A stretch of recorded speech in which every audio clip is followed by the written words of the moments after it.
दोस्तों, आम एक ऐसा फल है जो पूरे जगह में खाया जाता है। हर लोग इसे पसंदीदा फल समझते हैं और चाहकर खाते हैं।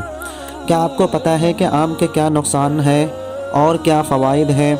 अगर आपको इसके नुकसानात और फ़वाइद पता नहीं है तो मैं आपको बताता हूँ कि इसके क्या नुकसानात हैं और फ़वाइद हैं। आम बदन के तमाम हिस्सों को ताकत देता है, बहुत जल्द हज़म हो जाता है, क़ुव्वत बाह को ताकत देता है और जिस्म को बढ़ाता है, कब्ज़ ख़त्म करता है, पेशाब खुलकर लाता है, आम खून में जोश पैदा करता है।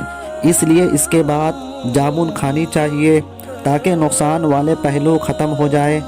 कुल मिलाकर आम एक बेहतरीन नफ़ा बख्श फल है और इसका मुरब्बा मैदा को ताकत और दिलो दिमाग को क़ुव्वत पहुँचाता है। दोस्तों, ये थे कुछ आम के फ़वाइद और नुकसानात जो मैंने आपको बतलाया है। चलिए अब नेक्स्ट वीडियो मिलते हैं, तब तक के लिए have a good day and take care.